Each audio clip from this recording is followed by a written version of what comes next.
ஆன்மீக அன்பர்கள் அனைவருக்கும் வணக்கம். நாம் நம்மளுடைய சேனலில் தொடர்ந்து நிறைய சுவாரஸ்யமான ஆன்மீகம் சார்ந்த தகவல்களை தாங்க பார்த்துட்டு வந்துட்டு இருக்கோம். அந்த வரிசையில் இன்றைய பதிவில் நம்ம என்ன பார்க்க போகிறோம் அப்படின்னா, வரக்கூடிய ஜனவரி மாதம் 28ஆம் தேதி அன்று நிகழக்கூடிய அற்புதமான அமாவாசையை பற்றிய சுவாரஸ்யமான ஒரு தகவல்களை தாங்க தெரிஞ்சுக்க போகிறோம். பொதுவாக அமாவாசை அப்படிங்கிறது முன்னோர்களை வழிபாடு செய்வதற்குரிய உரிய நாள் அப்படின்னு நமக்கு தெரியும். அதில் மாதம் அமாவாசை வந்தாலும் கூட ஒரு சில குறிப்பிட்ட அமாவாசைகள் ரொம்ப ரொம்ப விசேஷமான அமாவாசைகளாக தான் பார்க்கப்படுது. அதில் ஆடி அமாவாசை, புரட்டாசி அமாவாசை, தை அமாவாசை எல்லாம் ரொம்ப பெரிய அமாவாசைகள். அதாவது வருடத்தில் மாதம் வரக்கூடிய அமாவாசைகளில் நம்ம திதி கொடுக்கலை, தர்ப்பணம் கொடுக்கலை, வழிபாடுகள் செய்யலை அப்படின்னா கூட பரவாயில்ல, இந்த 3 அமாவாசைகளில் மட்டுமாவது தவறாமல் செய்யணும்னு சொல்லுவாங்க. ஸோ அவ்வளவு விசேஷங்கள் நிறைந்த வகையில் பார்த்திங்கன்னா தற்போது தை அமாவாசையானது வர இருக்குது. இந்த அமாவாசையில் எப்படியெல்லாம் வழிபாடுகள் செய்யணும், என்னென்ன விஷயங்கள் செய்யணும், என்னென்ன விஷயங்கள் செய்யக்கூடாது, மேலும் தை அமாவாசையை பற்றி நிறைய சுவாரஸ்யமான தகவல்கள் எல்லாத்தையும் தான் இந்த பதிவில் நம்ம தெரிஞ்சுக்க போகிறோம். வீடியோக்குள்ளே போகிறதுக்கு முன்னாடி நீங்கள் இன்னும் நம்ம சேனலை சப்ஸ்கிரைப் பண்ணாமல் இருக்கீங்கன்னா மறக்காமல் சேனலை சப்ஸ்கிரைப் பண்ணிக்கோங்க. கூடவே பக்கத்தில் இருக்கிற பெல் ஐக்கானையும் கிளிக் பண்ணிக்கோங்க. அப்போ தான் நாங்கள் போடக்கூடிய வீடியோக்கள் எல்லாமே உங்களுக்கு நோட்டிஃபிகேஷனாக உடனுக்குடன் வந்தடையும். நீங்களும் பார்த்து பயன்பெறலாம். வாங்க வீடியோக்குள்ளே போகலாம். 2025ஆம் ஆண்டினுடைய முதல் அமாவாசையாக வரக்கூடியது தான் தை அமாவாசை. ஜனவரி மாதம் 29ஆம் தேதி புதன்கிழமை அன்னைக்கு வந்திருக்குங்க. ஆனால் அமாவாசை திதி ஆரம்பமாக கூடியது அப்படின்னு பார்த்தீங்கன்னா 28ஆம் தேதி இரவு 8:10 துவங்க ஆரம்பிச்சிடுது. ஸோ 29ஆம் தேதி இரவு 7:21 வரைக்குமே அமாவாசை திதி தான் இருக்குது. ஸோ அன்றைய தினம் பார்த்திங்கன்னா பெருமாளுக்கு உரிய நட்சத்திரமான திருவோண நட்சத்திரமும் இணைந்து வந்திருக்கு. ஸோ அன்றைக்கி புதன்கிழமை அப்படிங்கிறது இன்னுமே ஒரு ஸ்பெஷலான ஒன்று. அன்றைய தினம் காலையில் 7:30 மணிலேருந்து 9 மணி வரைக்குமே நேரம் பார்த்திங்கன்னா யமகண்டமாக இருக்குது. பகல் 12 மணி முதல் 1:30 மணி வரை நேரம் பார்த்திங்கன்னா ராகு காலமும் இருக்குது. ஸோ இந்த நேரங்களை தவிர்த்துட்டு மற்றபடி நீங்கள் தர்ப்பணம் கொடுக்கணும்னு நினைக்கிறவங்க தாராளமாக தர்ப்பணம் கொடுக்கலாம். பொதுவாக தர்ப்பணம் கொடுக்கக்கூடியவங்க உச்சி காலத்திற்கு முன்னாடியே கொடுத்துடணுங்க. அதுதான் நியதியும் கூட. ஸோ இதை கரெக்டாக ஃபாலோ பண்ணிக்கோங்க. தை அமாவாசை அப்படிங்கிறது முன்னோர்களை வழிபாடு செய்வதற்குரிய முக்கியமான ஒரு நாளுங்க. அதாவது மகாலயபட்ச அமாவாசையில் நமக்கு ஆசிகள் வழங்குவதற்காக பித்ருலோகத்தில் இருந்து பூமிக்கு வரக்கூடிய முன்னோர்கள் மீண்டும் தை அமாவாசை அன்னைக்கு தான் பித்ருலோகத்துக்கு போவாங்க. அந்த வகையில் வரக்கூடியது தான் இந்த தை அமாவாசை. ஸோ அமாவாசையில் ரொம்ப முக்கியத்துவம் வாய்ந்ததாக இருக்கக்கூடிய இந்த தை அமாவாசையில் சூரிய பகவான் மகர ராசியில் பிரவேசிப்பார். ஜோதிட ரீதியாக சூரிய பகவான் பிதுர்காரகன் அப்படின்னும் சந்திரனை மாதுர்காரகன் அப்படின்னு சொல்லுவாங்க. அமாவாசை அப்படிங்கிறது மாதுர்காரகனும் பிதுர்காரகனும் ஒன்றாக இணையக்கூடிய ஒரு அற்புதமான காலகட்டம். யார் ஒருவன் தன்னுடைய பெற்றோரையும் குலதெய்வத்தையும் முன்னோர்களையும் வணங்க மறந்துட்டு மற்ற தெய்வங்களை எல்லாம் வணங்குறாங்களோ அவங்களுக்கு எந்த ஒரு பயனுமே கிடைக்கிறது கிடையாதுங்க. ஸோ அப்படிப்பட்ட சிறப்பு வாய்ந்த நாட்கள் தான் முன்னோர்களை வழங்கக்கூடிய அமாவாசை நாட்கள். ஆடி புரட்டாசி தை மாத அமாவாசை தினங்களில் தர்ப்பணம் கொடுத்து வழிபாடு செய்வது ரொம்ப நல்ல பலன்கள் எல்லாம் கொடுக்கும். இது மட்டும் இல்லாமல் இந்த தினத்தில் எறும்பு, பசு, நாய், காகம், பூனை மற்றும் அந்தணர்களுக்கெல்லாம் உணவளிக்கிறது அப்படிங்கிறது ரொம்ப ரொம்ப சிறப்பான ஒன்று. அவங்களுடைய பசியை போக்குனீங்க அப்படின்னாலே கடவுளுடைய ஆசையோடு சேர்த்து உங்களுக்கு முன்னோர்களுடைய ஆசையும் பரிபூர்ணமாக கிடைக்கும். அதனால தான் அமாவாசையில் நிறைய விசேஷமாக வழிபாடுகள் செய்கிறாங்க. நிறைய உணவுகள் சமைத்து மற்றவர்களுக்கெல்லாம் அன்றைய தினத்தில் கொடுக்குறாங்க. இதை ஒவ்வொருவருமே அவங்களுடைய வீட்டில் கட்டாயமாக செய்யக்கூடிய ஒரு விஷயங்க. அதுவும் அமாவாசை அன்னைக்கு நீர்நிலைகளாக இருக்கக்கூடிய கடல், ஆறு, குளம், ஏரி இந்த இடங்கள்லாம் போய் நீங்கள் உங்களுக்கு பிடித்தமான உணவுகளை எல்லாம் படைத்து திதி தர்ப்பணம் எல்லாம் கொடுக்கலாம். ஏழை எளியவர்களுக்கு உங்களால் அன்றைய தினத்தில் முடிந்த அளவுக்கு அன்னதானம் கொடுங்க, வஸ்திர தானங்கள் பண்ணலாம். இது போல் நீங்கள் செய்யக்கூடிய தான தர்மங்கள் ஒவ்வொன்றுமே உங்களை மட்டும் கிடையாது, உங்களுடைய சந்ததியினரையும் சிறப்பாக வாழ வைக்கும். ஸோ எந்த ஒரு வழிபாடுகளுமே நம்மளுடைய சந்ததியினரும் சிறப்பாக இருக்கணும் அப்படிங்கிறதுக்காக செய்யக்கூடியது தான். அவங்க நல்லபடியாக இருக்கணும் அப்படின்னா முன்னோர்களை நல்லபடியாக பார்த்துக்கோங்க. ஒரு சிலர்லாம் பார்த்திங்கன்னா முன்னோர்கள் வீட்டில் இருப்பாங்க, அவங்க வாழக்கூடிய நாட்களில் அவங்கள ஒழுங்காக பார்த்துக்காமல் இருந்திருப்பாங்க. அப்படிப்பட்டவங்க விடக்கூடிய சாபங்கள் தான் நம்மளுடைய குல சாபங்களாகவே இருக்குது.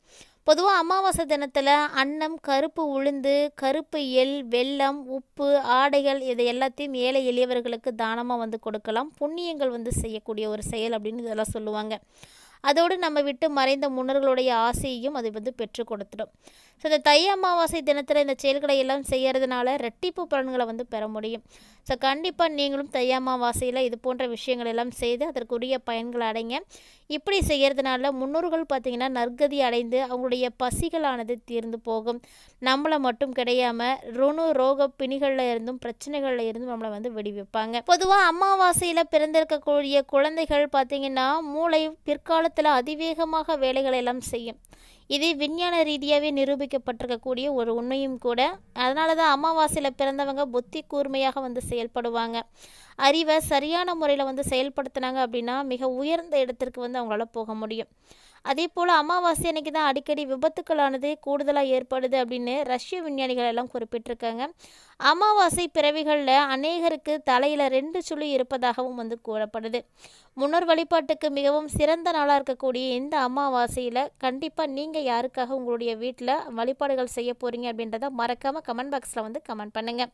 இவ்வளவு சிறப்புகளை பெற்றிருக்கக்கூடிய அமாவாசை தினத்தில் என்ன விஷயங்களை செய்யணும் செய்யக்கூடாது அப்படின்றத பற்றிலாம் ஆல்ரெடி நம்மளுடைய சேனலில் நிறைய போஸ்ட் இருக்குங்க. இது வரைக்கும் நீங்கள் பார்த்ததில்லை அப்படின்னா மறக்காமல் விசிட் பண்ணி பாருங்கள்.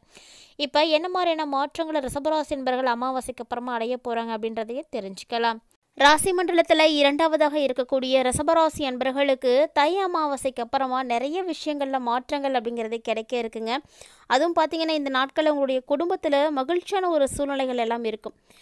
சுப நிகழ்ச்சிகள் ஏதாவது உங்கள் வீட்டில் வந்து நடக்கும். அதனால் உறவினர்கள் வந்து சேர்ந்து மகிழ்ச்சிகளை எல்லாம் நீங்கள் பரிமாறிக்கொள்ளக்கூடிய தருணங்கள் எல்லாம் ஏற்படும். பிள்ளைகளால் நிறைய அனுகூலங்கள் எல்லாம் உங்களுக்கு இப்போ இருக்குது. குறிப்பாக கணவன் மனைவிக்கு இடையே இருந்து வந்த மனக்கசப்புகள் கருத்து வேற்றுமைகள் எல்லாமே நீங்கி அந்யோன்யம் பார்த்திங்கன்னா அதிகரிக்க ஆரம்பிக்கும். இதுவரைக்கும் பிரிந்திருந்த கணவன் மனைவிகள் கூட இந்த காலகட்டங்களில் ஒன்று சேர்வதற்குரிய வாய்ப்புகள் எல்லாம் ஏற்படும். அதனால் இந்த நாட்களுக்காக ஏங்கிட்டு இருக்கக்கூடியவங்க காத்திருக்கக்கூடியவங்களாம் இந்த நாட்களை மிஸ் பண்ணிடாதீங்க. உறவினர்களுடைய வருகை உங்களுக்கு மிகப்பெரிய ஆதாயங்களை எல்லாம் இந்த நாட்களில் ஏற்படுத்தி கொடுக்கும். குறிப்பாக பார்த்தீங்கன்னா பழுதான மின்னணு சாதனங்கள் எல்லாம் இருக்குது வீட்டில் அப்படின்னா அதையெல்லாம் இப்போ வந்து மாற்றி புதுசாக நீங்கள் வாங்குறதுக்கான அமைப்புகள் எல்லாம் இருக்குது. தந்தை வழியாக ஒரு சில சங்கடங்களானது ஏற்படலாம். ஸோ அந்த விஷயங்களில் மட்டும் கொஞ்சம் கவனமாக இருங்க. குறிப்பாக தந்தையினுடைய உடல் ஆரோக்கியத்தில் கூட நல்ல ஒரு அக்கறை வந்து இருக்கணும்.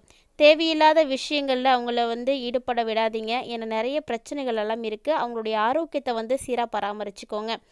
ஆன்மீக நாட்டமும் இந்த நாட்கள் உங்களுக்கு அதிகமாக இருக்கும். நீண்ட நாட்களாக ஒரு சில இடங்களுக்கு போகணும் அப்படின்னு நினச்சிட்டு இருக்கக்கூடியவங்களுக்கெல்லாம் இது ஒரு அற்புதமான ஒரு டைமிங்னு சொல்லலாம். சில நினைத்த வெளிமாநிலங்கள் எல்லாமே நீங்கள் போயிட்டு வருவீங்க. மேலும் புண்ணிய தலங்களுக்கு போயிட்டு வரதுக்கான வாய்ப்புகள் கூட உங்களுக்கு ஏற்படும். ஸோ நீங்கள் எங்கே போகணும் அப்படின்னு நினைக்கிறீங்களோ தவறாமல் வந்து போயிட்டு வாங்க. குடும்ப உறுப்பினர்கள் உங்களுடைய ஆலோசனைகளுக்கு ரொம்பவே முக்கியத்துவம் வந்து கொடுப்பாங்க. ஷேர் மூலமாக நிறைய பணம் வரத்துக்கெல்லாம் சான்ஸ் இருக்குது. ஆனால் மாதத்தினுடைய முற்பாதியில் பார்த்தீங்கன்னா தாய்மாமன் வழியில் ஒரு சில சங்கடங்கள் எல்லாம் உங்களுக்கு ஏற்படும். இருந்தாலும் அதனால் பாதிப்புகள் அப்படிங்கிறது உங்களுக்கு பெரிய அளவில் ஏற்படாது. ஸோ உணவு விஷயத்தில் மட்டும் கொஞ்சம் கவனமாக இருந்துக்கோங்க. அலுவலக ரீதியாக மகிழ்ச்சியான சூழ்நிலைகள் எல்லாம் இருக்குது. எதிர்பார்த்த சலுகைகள் கிடைக்கும். நல்ல ஒரு உயர்வுக்கெல்லாம் வழிவகுக்குங்க. சக ஊழியர்கள் கேட்கக்கூடிய சந்தேகங்களை நீங்கள் தீர்ப்பதோடு மட்டும் இல்லாமல் அவங்களுடைய பணிகளுக்காக உதவிகளும் வந்து செய்வீங்க. தொழில் மற்றும் வியாபாரம் செய்யக்கூடியவங்க எவ்வளவுக்கு எவ்வளவு உழைக்கிறீங்களோ அவ்வளவு உங்களுக்கு லாபம் கிடைக்கும். பற்று வரவுகள் எல்லாமே ரொம்பவே சுமூகமாக வந்து இருக்குது. மறைமுக போட்டிகளை எல்லாம் முறியடித்து காட்டுவீங்க. சக வியாபாரிகளோட ரொம்ப இணக்கமாக வந்து இருக்கிறது ரொம்பவே நல்லது. மேலும் இந்த நாட்களில் குடும்பத்தை நிர்வகிக்கக்கூடிய பெண்களுக்கு எப்படி இருக்கும் அப்படின்னா கொஞ்சம் சிரமமாக தாங்க இருக்கும். ஆனாலுமே கூட பெரிய அளவில் பாதிப்புகள் அப்படிங்கிறத எதுவும் நீங்கள் சந்திக்க மாட்டீங்க. குறிப்பாக அலுவலகத்துக்கு போகக்கூடிய பெண்களாக இருக்கீங்க அப்படின்னா அலுவலகத்தில் பணி சுமை பார்த்திங்கன்னா அதிகமாக தான் இருக்கும். இருந்தாலுமே கூட தைரியத்தோடு நீங்கள் எல்லாத்தையுமே ஃபேஸ் பண்ணி முடிக்கலாம். நல்ல ஒரு பலன்களும் வந்து கிடைக்கும். இருந்தாலுமே கூட இந்த நாட்கள் முழுவதும் இனி சிறப்பாக இருக்கணும் அப்படின்னு நீங்கள் ஃபீல் பண்ணீங்க அப்படின்னா தவறாமல் சூரியனையும் தட்சிணாமூர்த்தியும் நீங்கள் தொடர்ந்து வழிபாடு செய்துட்டு வாங்க. உங்களுக்கு வேண்டிய அனைத்து விதமான வளங்களையும் அவங்க வந்து ஏற்படுத்துவாங்க. குறிப்பாக நீங்கள் செய்யக்கூடிய எளிமையான பரிகாரமாக ஞாயிற்றுக்கிழமைகளில் சூரியனுக்கு செம்பருத்தி மாலை அணிவித்து நீங்கள் அர்ச்சனை செய்வது சிறப்பான பலன்களை எல்லாம் ஏற்படுத்தி கொடுக்கும். வியாழக்கிழமைகளில் தட்சிணாமூர்த்திக்கு மஞ்சள் மலர்களால் நீங்கள் அர்ச்சனை செய்து வழிபாடு செய்யலாம். இதுபோல் எளிமையான வழிபாட்டு முறைகளை எல்லாம் கரெக்டாக நீங்கள் ஃபாலோ பண்ணிக்கிட்டீங்க அப்படின்னா அமாவாசைக்கு அப்புறமா நல்ல ஒரு பலன்களை நீங்கள் வந்து அடைய முடியும். குறிப்பாக ரிஷபராசி என்பவர்களுடைய கிரக அமைப்புகள் எல்லா வகையிலுமே சாதகமாக இருக்கிறதுனால இந்த பலன்களை எல்லாமே நீங்கள் வந்து அடைய போகிறீங்க. மொத்தமாக பார்த்தீங்கன்னா தை அமாவாசைக்கு அப்புறமா ரிஷபராசினர்களுடைய வாழ்க்கையில் மிகப்பெரிய மாற்றம் இருக்குது. அதாவது ரிஷபராசியுடைய அன்பர்கள் உங்களுடைய குடும்பத்தில் முன்னோர்கள் யாரும் இருக்காங்க அப்படின்னா அவங்கள நீங்கள் வழிபாடு செய்துட்டு உங்களுடைய அன்றாட வேலைகளை நீங்கள் செய்துட்டு வாங்க. நிச்சயமாக அவங்களுடைய ஆசைகள் கிடைத்து மிகப்பெரிய அளவில் முன்னேற்றம் அடையலாம். இந்த பதிவில் ரிஷபராசி என்பவர்களுடைய வாழ்க்கையில் நிகழக்கூடிய அற்புதமான மாற்றங்களை பற்றியெல்லாம் நீங்கள் தெளிவாக பார்த்துருப்பீங்கன்னு நினைக்கிறேன். வீடியோ உங்களுக்கு